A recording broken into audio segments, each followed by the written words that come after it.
cut. Welcome to the top cut. Welcome to the top cut. Welcome to the top cut. Top cut. Welcome to the top cut. Welcome to the top cut. Welcome to the top cut. Hello, everybody, and welcome into today's episode of the Top Cut Yu-Gi-Oh! Podcast. My name is Sonny. I am, of course, here with my wonderful co-host, Skyhawk. That's me. I'm Giant Skyhawk. Alrighty, well, Skyhawk, how are you feeling today? I'm feeling pretty good. I came fresh off of a clean dub at Locals on the last day of the ban list. I used my super rare Soul Fusion. I believe it's the Soul Fusion promo from the special edition, the super rare gammas for the last time today, because it's going to one after that. Don't remind me. 6 times today. Rest in peace. Crystal Beast performed excellently for me today. Got myself a box of Wild Survivors. Pulled some fun cards. I'm having a great day. I don't know about you. Well, you know, it's been a busy weekend with another one coming next weekend, but it'll be all right because I think that I had a pretty good weekend, and I think the next one will be good. So with that said, welcome everybody to today's episode of the Top Cut Podcast. Of course, before we get too far in, we're going to thank all of our wonderful sponsors. So a huge thank you to ETB Games and, of course, Steelfox Games in Alexandria and Shreveport, Louisiana, respectively. Those are my two locals that I go to regularly, and they, of course, have everything that I need for all of my card game needs. So also, if you're going to check out, of course, Gem Accessories, be sure to use our link down below. And of course, if you want anything from Dragon Shield Games, be sure to use our affiliate link. Just click it before you shop, and it supports the channel at no extra cost to yourself. So, with that said, I think that we should start today with, I would like to do a little bit of a regional report. What do you think? That works for me. I'm interested in hearing about your experiences at the regional. I'm glad someone is. So, today's regional was, or yesterday's regional, rather, this was on Saturday. So, it was interesting because this is a regional. This is the Fort Worth regional, and normally caps. But this one it didn't cap, probably because we're in a dead format, or as I like to call it, a lame duck format. So, I think that next week's regional, or this coming weekend in Houston, I'm going to be at that one too, if anybody else is going to be there. I think that this weekend's regional in Houston is going to be a little bit bigger. I think it'll be, the one in Fort Worth was 339 players in a dead format at that. I think that this weekend's in Houston will be, I think it's going to cap at this, I think it's going to hit the 600 player cap. And if it does, then I expect the next Houston regional to be closer to an 800 player cap. So, yeah, it is so funny with the dead format stuff, right? Like the regional I was a head judge for, again, 41 players. Part of that low count is because people were like, and even just like the anticipation of a ban list. And now that it's here, I can kind of understand like people wanting to go play, being like, oh, it's the last time I get to summon the super heavy Samurai Link one, right? It's like the last time I get to Scarecrow. Like for me playing locals, the last time I got to Gamma. But it's so funny that this particular format lasts like 3 days. I think Wild Survivors was tournament legal on like the 2nd, so it would have been like literally the Friday, and the ban list is in effect. Well, when you hear this, it will be yesterday, but for us recording, the ban list is going to be in effect tomorrow, so on the 5th. So this was a 3-day format, which is for events this weekend is just very funny. It is very, very funny, but I wonder, the more I think about it, you know, I've said before that I feel like Konami likes to wait and let core sets sit for a few weeks before actually releasing a ban list, which I can respect that. Man, and I know the community was really clamoring for a ban list, and I can also understand that. I have to wonder if it wouldn't have been better if we waited a little bit, because I feel like some of these decks, which there were things in the format that absolutely needed addressing, even though they didn't do that. So, while I think that it's okay, I don't know, it's kind of hard for me to put my words to it because it doesn't really make a ton of sense when you say it out loud. But while I know that we needed a ban list to address certain things, I do also almost feel like we should have seen how the new decks, like Vanquish Soul and the new Dino stuff and the Nouvelle's archetypes. So I feel like it would have been nice to have seen how those archetypes could have handled themselves in the format that we had. But at the same time, if anything, they'll just handle themselves even better now with these adjustments to the ban list. So I don't know. I guess we'll see. Yeah, I think there's no downside to a list being to be honest with you, I think if the list had just like banned Diablosis and banned Expulsion, people would have been like, I mean, it sucks that it's not enough, but this is kind of what we asked for, right? So I think more frequent updates would be cool if they were like to do stuff like that, and then maybe the big lists happen more sporadically, right? Yeah. I don't know. And what's funny is even with it like the 3-week format, it had like maybe one notable impact. But we can get into that later. Let's hear about how did the rest of your regionals go? Yeah, sure. So I'll tell you what. You stall for a second. I'm going to run across the room to my backpack and grab my notepad that has all of my round matchups and stuff. Okay, well, if we're stalling, the people in the video get to see the funniest card sleeves of all time. So I have the Princess Bride sleeves.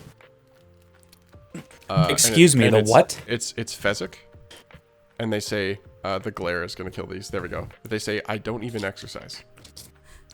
I still have not used them yet. Even X? I don't even think it's legal for me to use them because they're magic size, but these are just too funny, so I have them.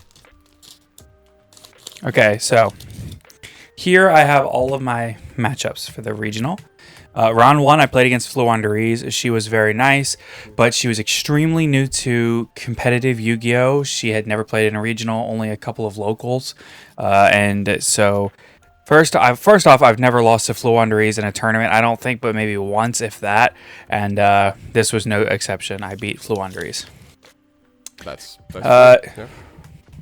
yeah. Listen, if your deck can do everything it needs to do, special summoning and defense position, you're going to beat Flu. All right. Round 2, I played against Super Heavy Samurai. So, Super Heavy Samurai, this was a really good game. I beat him game 1, and he beat me game 2. Now, game 3, there was one specific thing that happened that I felt was really interesting. I summoned Mo Yi and activated Mo Yi, and he, I want to say ogred Mo Yi, and so I had just a Baron on board. Or maybe I even went Chi-Xiao Baron, but regardless, I had an Imperm set in the middle column because I had seen him with an Ogre in hand, and I had seen him make a lot of the same plays and do things consistently. He had practiced the lines a lot very clearly, but he was very used to doing them a certain way. So he did Wakaushi, however you say it. He went normal summon Soul Peacemaker, or Soul Piercer, link one into Scarecrow, search Wakaushi activate, and when he did Wakaushi, I ogred the Wakaushi. He said, okay, and so he scales big...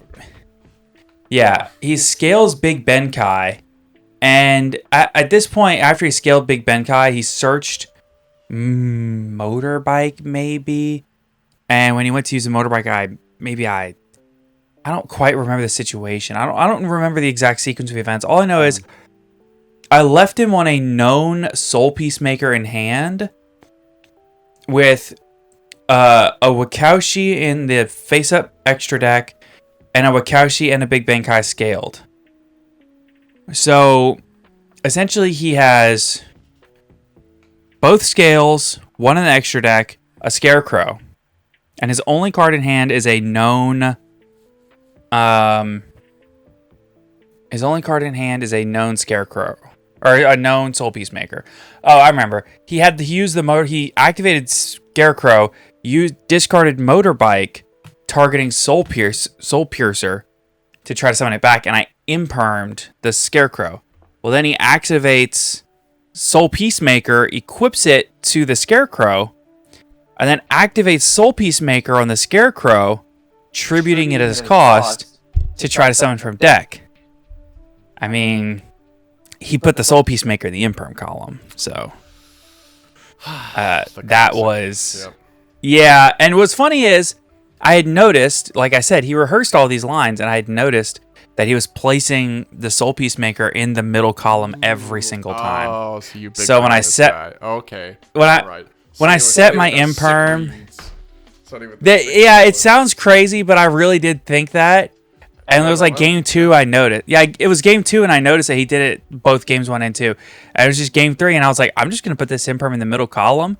And then when he did Scarecrow, I was like, yeah, I think I'm gonna use imperm first here, because when he has Soul Peacemaker, he always goes that way. And sure enough, he went right into it, which was really sick. And it literally immediately won me the game. Round 3, I lost to Kashtira. This one was really upsetting. An extremely good player, his name is Max, and we played. It was really upsetting. Game 1, if I remember correctly, I made a bad 50-50, and it lost me the game mostly, or it put the nail into an otherwise already sealed up coffin, right? You know what I mean? Like I probably lose the game anyway, but I make a bad 50-50 and extra lose the game. So, but game 2, I have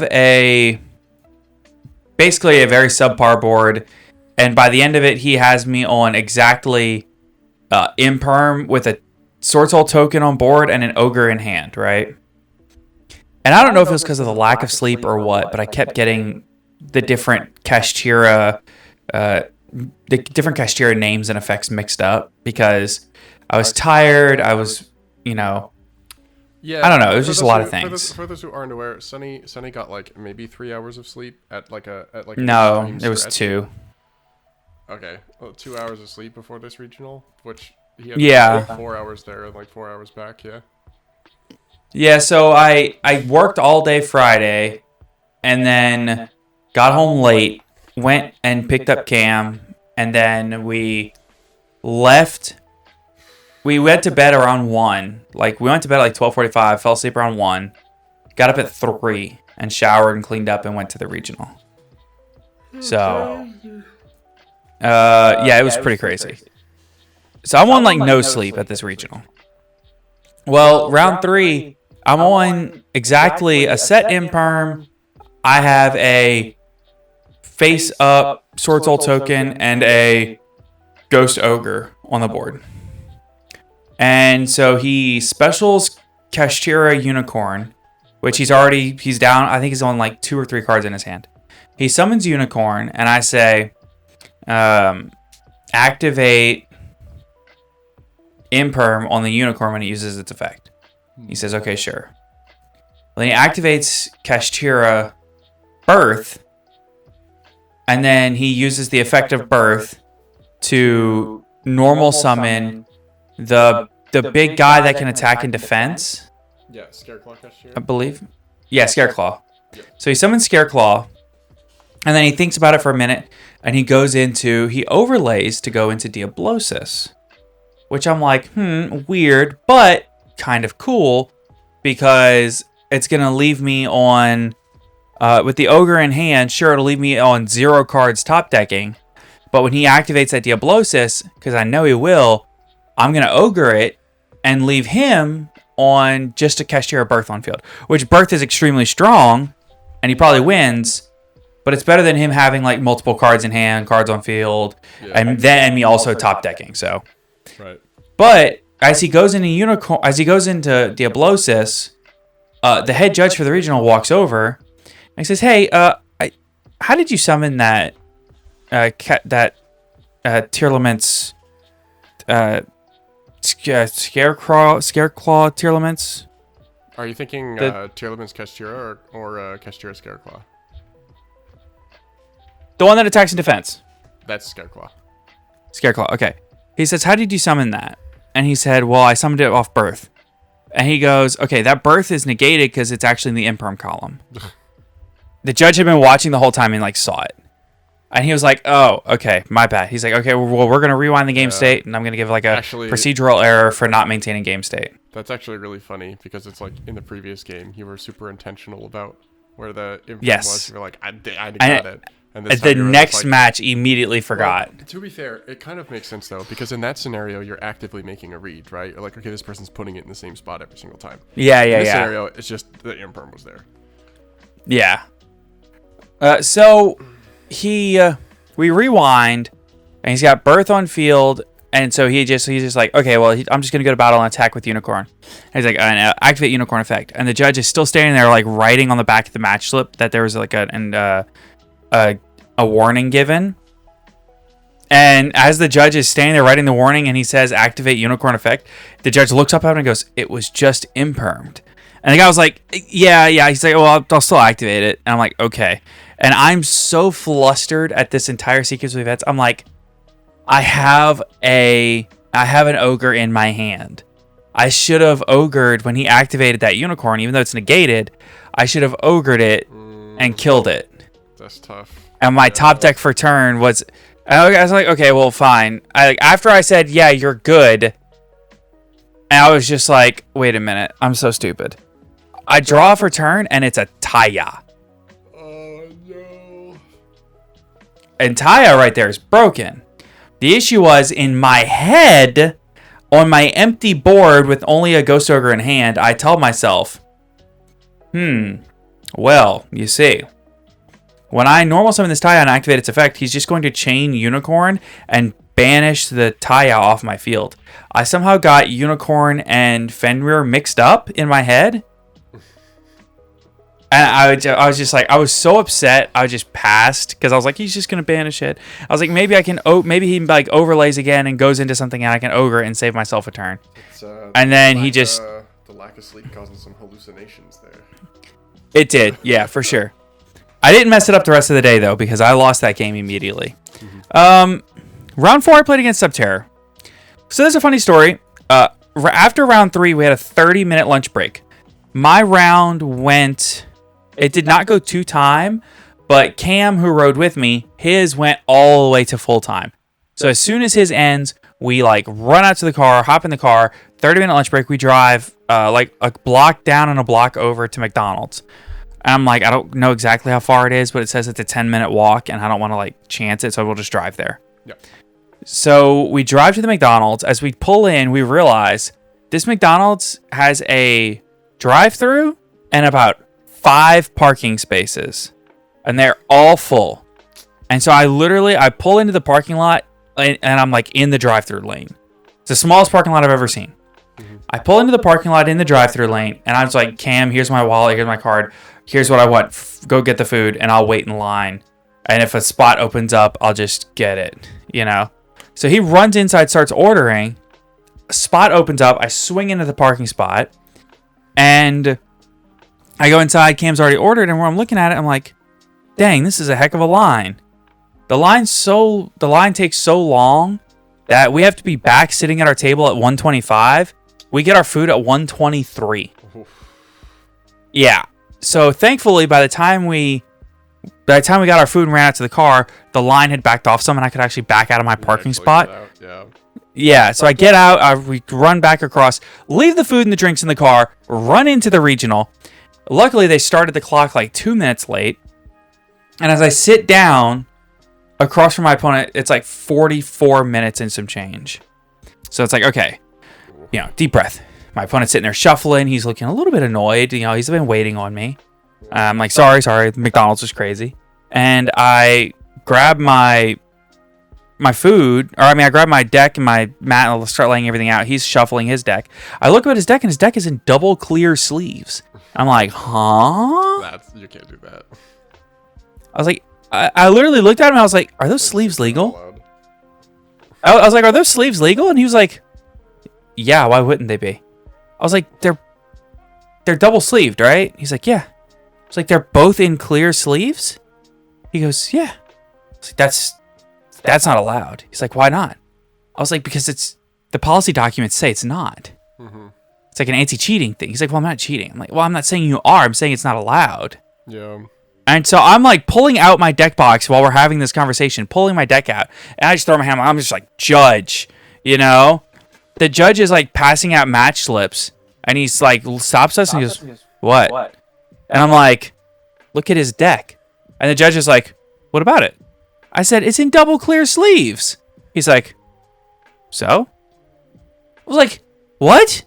It's like, you can't be in clear sleeves, much less double clear. And then the judge was just like, I don't think it's a problem as long as none of the cards are marked. And I'm like, bro, I said, I think I'm almost positive the policy documents explicitly say if you are doing double sleeving, one of them has to be opaque. And the judge was like, I'm not sure. Let me go ask another judge. Let me go ask the head judge. I was like, okay. And so he runs off real quick and comes back a minute later. He's like, yeah, no, you're good. Y'all start dueling. And I'm like, huh? Okay. So we pack it up, and I'm starving. I still haven't eaten yet. I haven't eaten since like 3 o'clock in the morning. It's like 1 in the afternoon. Mm-hmm. I'm like, all right, whatever. And so then my opponent T-sets and passes. I'm like, huh? He's playing Subterror. Yeah. So he activates a couple of things, does a couple of things. I'm like, okay, cool. Go to my turn. I go Baxia, cycle, make another Baxia, cycle, make a Chi-Xiao, search, make a Longyan, make a Baron, kill. And he's like, oh, yeah. Next game, he activates Tikaboo, and I lose.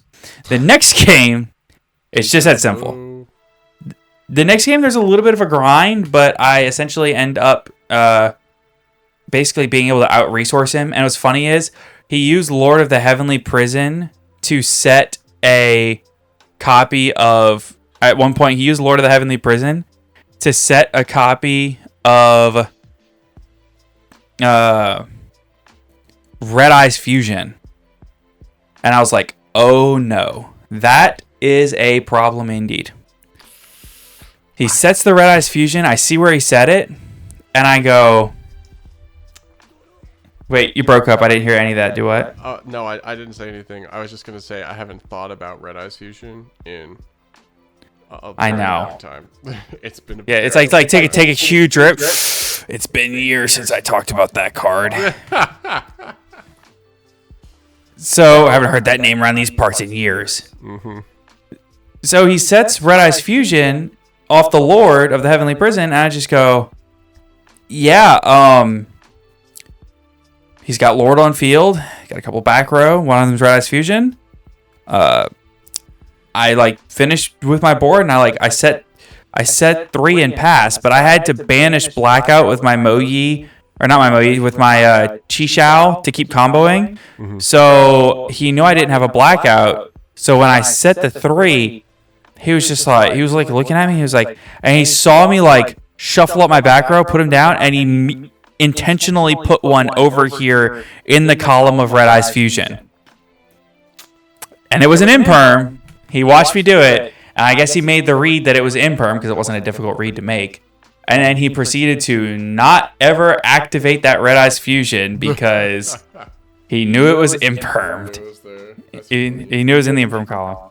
So it was very funny. I don't know if that won me the game, but I definitely didn't lose. So I beat Subterror.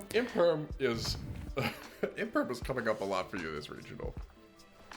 Yes, it came up it came up 3 rounds in a row. And he also hit me with summon limit at one point, but I just specialed Vishuda, link 1 into Monk, activate Vishuda to bounce summon limit back to hand, and I just kept playing. It was great. Seems legit. So, round 5 I played against the IKEA Labyrinth deck. He activated... Game 1, he activated Tikaboo, and I lost. And Skill Train. It was bad. Game 2, we got into this really weird grind state. I made him go first because I put in like Evenleys and Lightning Storms and stuff. And he... I didn't open the Evenleys or Lightning Storms, but I definitely did So round 5, I played against IKEA Labyrinth. Game 1, he had some floodgate, whether it would be Tikaboo or Skill Drain or all of the above. Round 6, I played game 2 of round 5 in the IKEA deck. It was a really weird game state. I don't know how he ended up here, but there was a Skill Drain on board. He had 2 of the Secret Rare ladies in attack mode. I had a Dragite and a Draco Berserker. And we were just staring at each other. We were just staring, drawing. Draw, pass, draw, pass, draw, pass. We went like probably 6 or 8 turns deep just drawing and passing. And finally, I'm looking at my hand of Lightning Storm, Evenly, Lightning Storm, Taya, Vishuda, and just like... I'm like, all right, well, at some point, I'm going to have to do something. So he crashes with one of his ladies. And I'm like, okay, maybe this is the turn. He's running out of cards in his hand. He can't really, he has no hands limit, and like he doesn't want to discard hand cards due to hand limit.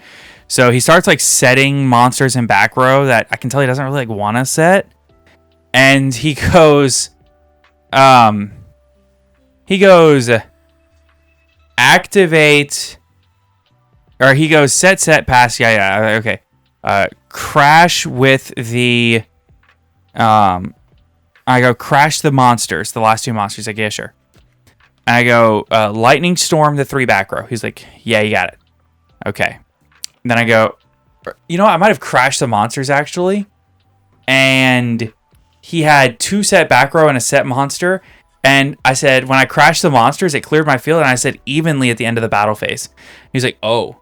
And he goes, keep Skill Drain. I said Lightning Storm the Skill Drain. He's like, yeah. And that's when I normal summoned Taya, activated Taya.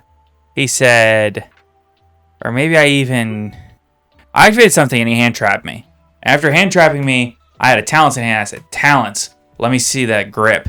And he said, Ash Blossom, Nibiru, Ariane, and like one other random, like an ogre or something. I said, well, I'm going to get the engine out of your hand. Get out of there. I was like, I was like, goodbye, engine. I was like, next turn, if I stay under 5 summons, I maybe win the game. And the next turn, he had a big welcome. So, yeah, it wasn't great. But he ended up winning that game, and it sucked. It was really bad. I was not happy. Round 6, I played against Mathmech. He was really nice, but he made a lot of questionable plays. Game 1, he didn't use Sigma. He never brought back a monster with Sigma, or he never brought Sigma back, which was weird. That does seem a little jank. Yeah. I don't know. Like, he had ways to do it, and just like he didn't really like take traditional lines. He also game 2, he went first. And I drolled him, and he ended on the Firewall Dragon, Dark Fluid, Neo Terahertz, or whatever. And take your pick. Go ahead. Yeah. Me when the Link 5 guy. Monsters. Yeah. Yeah. He did. Well, he did. Yeah, he did the big Link 5 guy. Mm-hmm. And then after he did the big Link 5 guy, he looked at his 0 cards in hand Link 5 guy on field with the 1 spell trap negate in the graveyard, and I looked at my hand of 4 monsters, and I said, oh boy. So it was a very fast one. Round 7, I played against Kashira. Long grindy. Game 1, he beat me. Game 2, it was not even close. I think I hand trapped him twice and then had full combo and killed him. And game 3, it was a long grindy game with a really, really weird ruling that I still don't quite get, but everybody assures me that it's correct. Every judge that I've talked to has assured me that it's correct, which is Talents versus Kurikar in the end phase. And apparently, if your opponent steals one of your monsters with Talents and the end phase comes around, they can decide when you get your monster back and when Kurikar activates and do the chain links or do the effects in whatever order they want. Because apparently, until the end phase means until the end of the turn. Apparently. So, I I will. I think, as I recall, we were talking about this earlier, and you were like, you did the best job of explaining it, and it still wasn't a good explanation. So, Should I really clarify the situation really fast? Yeah. Give them the breakdown, and then I can give the breakdown. I guess. Yeah.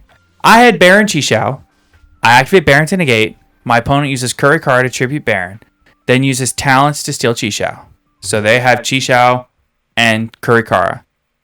Then they do whatever they want to do, and in the end phase, they use. They say, well, we essentially come to the conclusion that we don't know how this end phase is supposed to play out, because I think that it says since talent says until the end phase, I get my Chisao back at the beginning of the end phase, and then Kurikara says during the end phase he can steal one from my graveyard, which is going to be my Baron, obviously, and we don't know how this is supposed to resolve, so we call a judge, and you can explain how it went down, because I asked the floor judge, and then a second floor judge, and then the head judge, and they all were in agreement, and the head judge, even after they left the table, apparently asked multiple tier 3 judges that were there, and everyone was in agreement that this was the ruling. So I'll let you explain it. Okay, so this is kind of a weird thing to do with... Okay, so the main thing to think about is the fast effect timing chart. So... the fast effect timing chart says that the way that like priority works, kind of, I'm using my words poorly here, which is part of the problem, is that this segment of the rules of the game is kind of wonky. So think about how you would build a chain normally, right? You have turn players' mandatory effects, turn players' opponents' mandatory effects, turn players' optional effects, non-turn players' optional effects. In this case, both of these effects apply not at the end of the turn, but at some point during the end phase. They're both... It's not that they're both optional, because the talents isn't optional, but it's not something that is like a mandatory activation. You get to choose. Similar stuff has come up with Mystic Mine, where people were deciding like whether to apply the effect of a specific card or the Mystic Mine during the end phase, and you could choose the order. Jeff Leonard might be able to talk to you about that more, but because in the turn player's case, the effects that they have to apply are the effects of Triple Tactics talent, which would change control, and the effect of Kurikara, which is optional, but which could revive a monster from the graveyard. So in this situation, because these are effects that would apply at the same time, the turn player gets to choose the order in which they wish to apply them. So in this case, they are allowed to apply the Kurikara before the Triple Tactics talent, or if they really wanted to, they could give you back the monster and then apply the Kurikara. In this case, I recall, the reason that this matters is because if they do it in the order where they give you the Chisao first, when they activate the Kurikara, you can negate it with the Chisao. But in this case, because they get to choose the order, they can revive the Baron and do the Chisao. So that's why it's important to get clarity on it. But that is, the ruling is correct. I did a little bit of looking afterwards when you mentioned it the first time, just to confirm. But that is how this stuff works. I know that there's a relevant example that came up with Mystic Mine, but I can't remember what it is. It might have been... shoot. There's a field barrier thing, actually, that this comes up with. But yeah, it doesn't... It's pretty rare that this stuff comes up. So it's kind of murky. It's not like, and the problem is that the fast effect timing chart is not great at explaining those effects. Like, there's no section in the fast effect timing chart that talks about like effects that will apply at some point. Like, it just gives you like the mandatory and then the optional kind of ordering, right? But anyway. Yeah. So while I don't believe that should be the way that this works, at the end of the day, this was precedent established at a YCS, and this was something that... Would you like to give the people your metaphor? Yeah, absolutely. I would love that. And if anybody from Konami is listening to this, as I know they do, then I would love for this to be brought up in the next meeting with the... what's the department that handles the way rulings work? What's the name of it? There's a R&D, research and development. Yeah. Okay. So the next time this comes up in an R&D meeting, I would love for this exact example to be given, and then afterwards, I would like a chart of how the end phase works. So when a card says until X time, until the end phase, until battle phase, right? Until X time means when that time arrives, this happens. So, for example, Triple Tactics Talent says until the end phase. That means at the beginning of the end phase, the first thing that happens is this effect resolves. And the reason that I say that this would make the most sense is because if I say that I'm going to do something until 8 o'clock, I go to work, I'm at work today until 8 p.m. Well, guess what? I don't leave work until 8 p.m., but after 8 p.m., I'm not still at work, right? I think that it would make the most sense if it says until the end phase. Then that means when the end phase arrives, this is a mandatory resolution. Like, you have to resolve this effect. And if you have to resolve this effect, and it applies until the end phase, then at the beginning of the end phase, that should be the first thing that happens is this effect resolves. I love how passionate you are about this. It's such a this is maybe like a rulings that don't make sense to me. That should be it's like the virtual world cards versus Book of Moon. Yeah. I think that they ruled it correctly from the very beginning, and that Book of Moon should stop the virtual world cards because the way that they're worded means that they check on resolution, and people are very upset about that. Remember remote duels. Remember the Zeke ruling with the strikers. And they changed it. Yeah, they did fix that one.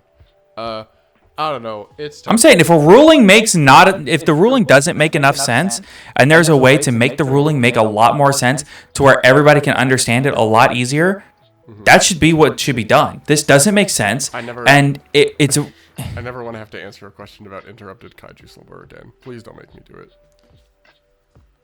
I don't understand what the thing is here. But round 8, I also lost and I dropped. I lost to cash. Okay, I will. I've spent way too much time on my regional. 4-4. No, this is good. Like I said, I think it's good that people hear these experiences because maybe somebody listening is thinking about going to their first regional, and it's like we both are pretty good at what we do, but we're not perfect. Like, my regional record is honestly not very good. Although I have a couple of cool. Mine's not either. 12th place finishes with some funny decks. But shout outs to Crystal Beast and Fluffle. But I have an overall losing record at regionals and actually, I might have an overall winning record at YCSs, but I definitely have an overall losing record at regionals. Yeah, so don't feel discouraged by that because that's the experience you're gonna have most of the time. There's a great Twitter thread. Maybe I'll post it in the Discord. Sure. To quickly, because it came up, to explain the interrupted kaiju slumber thing. My opponent controls barrier statue of the Stormwinds. Am I allowed to activate interrupted kaiju slumber?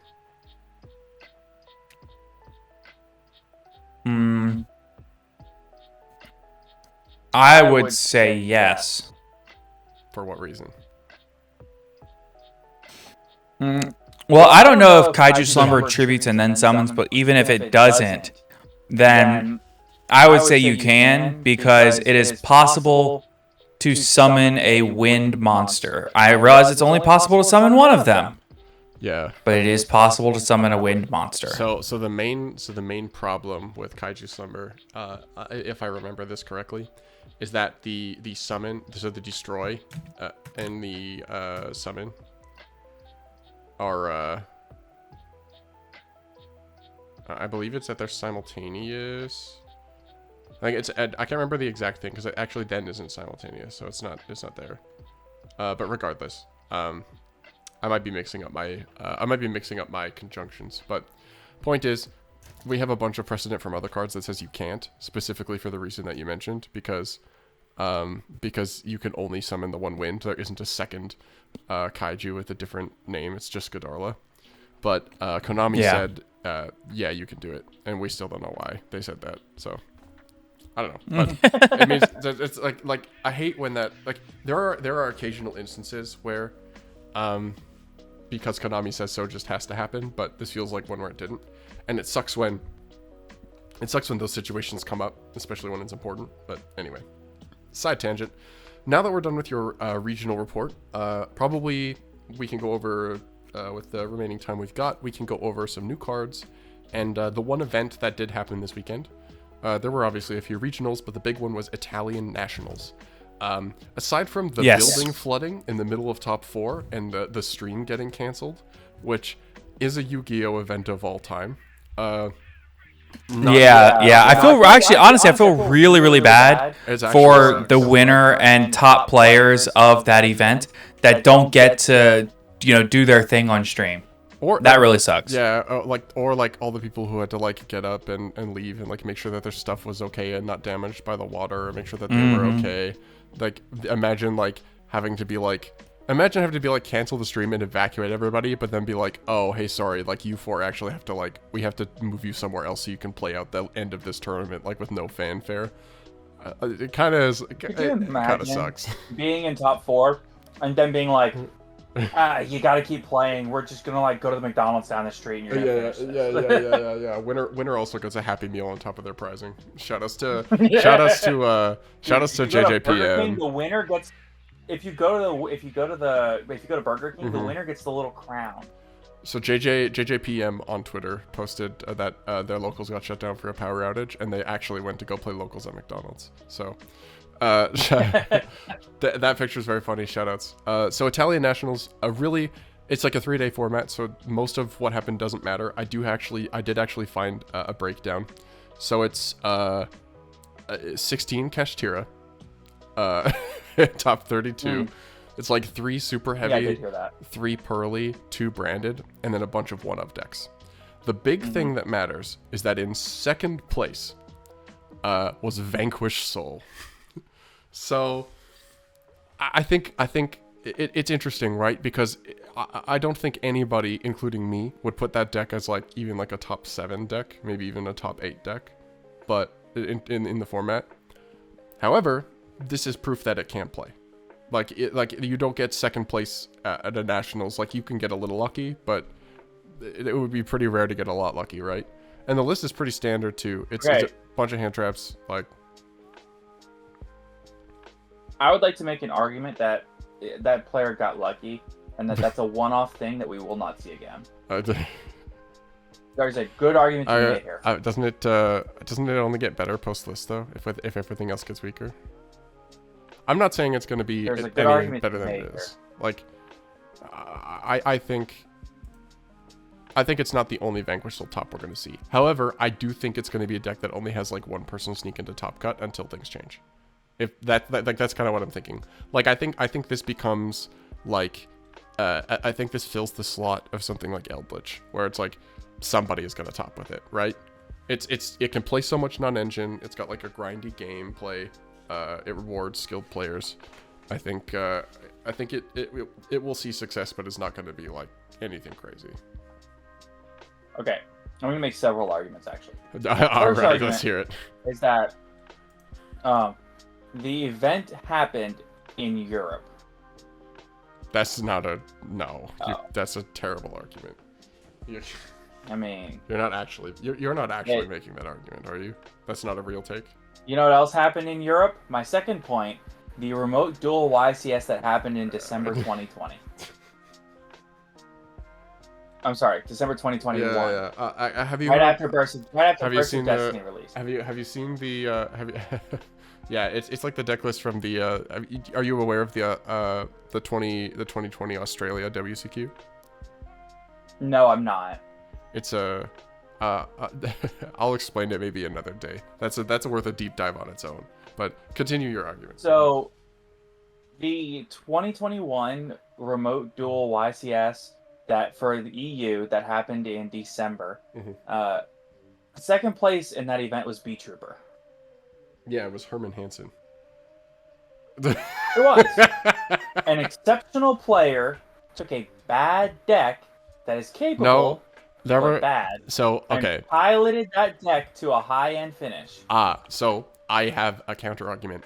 At that same event, there was a player who was not Herman Hansen who got top 32 on B Trooper.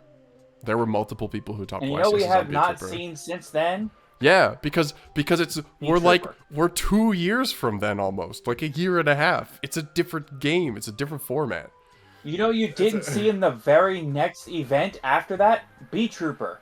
Yeah, because You know, you didn't yeah, see. you want to know why? The other Because two it was a local DPE YCSs deck. that It was happened that because same weekend, B that's Trooper. because no. That's because Verte got banned. The only like Verte is what was Verte like, got banned in April or May. Yes. The deck didn't top for 4 months. That doesn't matter. It was a Verte deck. Anyway.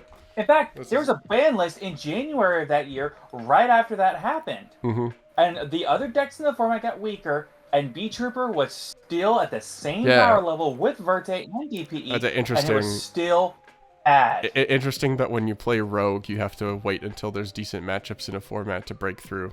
Anyway, we got. I didn't hear what you said. Discord broke up, but Oh, rip Discord.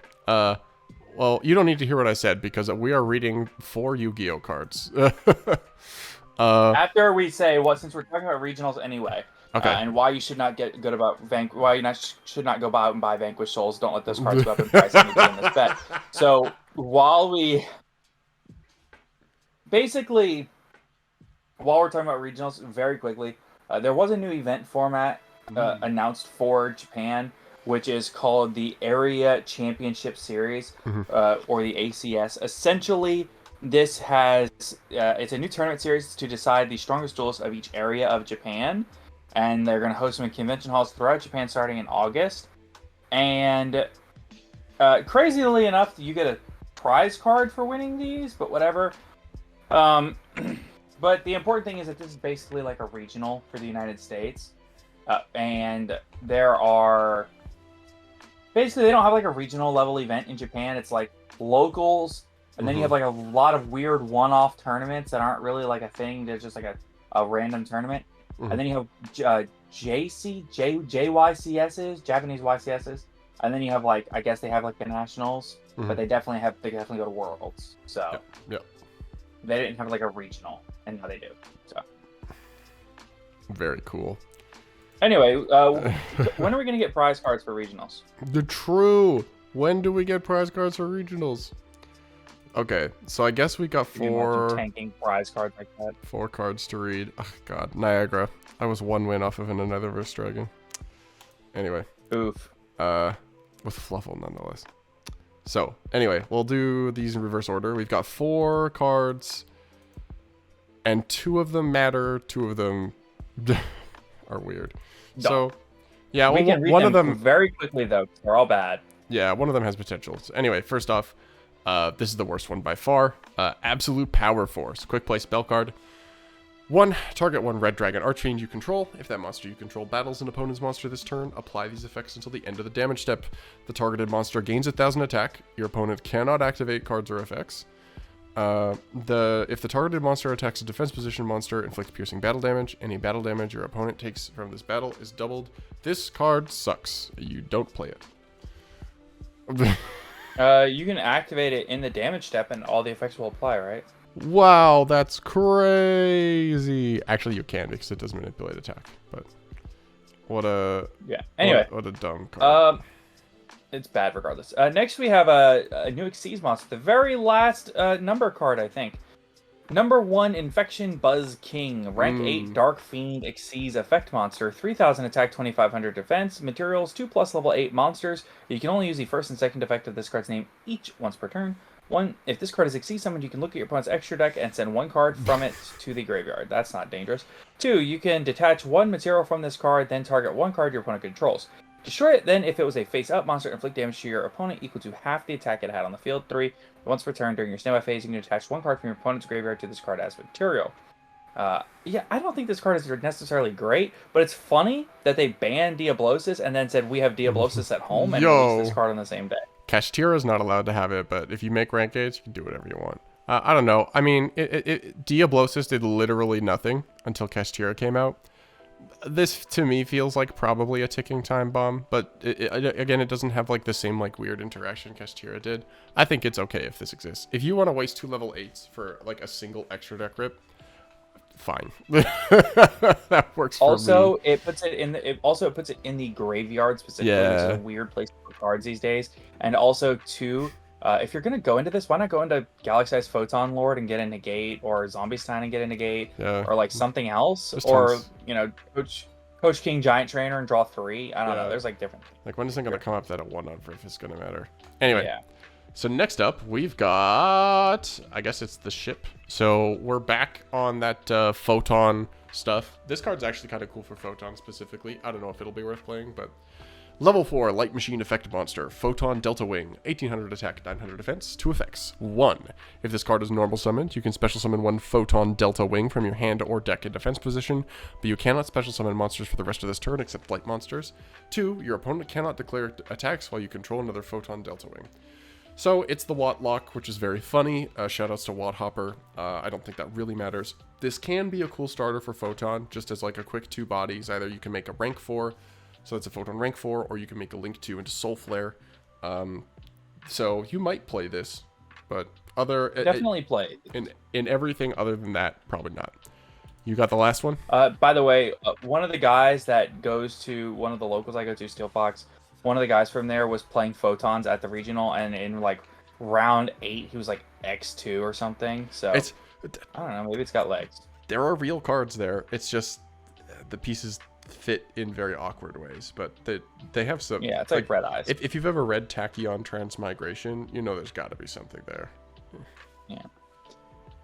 Next we have a new spell card from Animation Chronicle. This is a Battle Unboxer card. It's called Ring Announcer-ish. That's kind of what the dub is.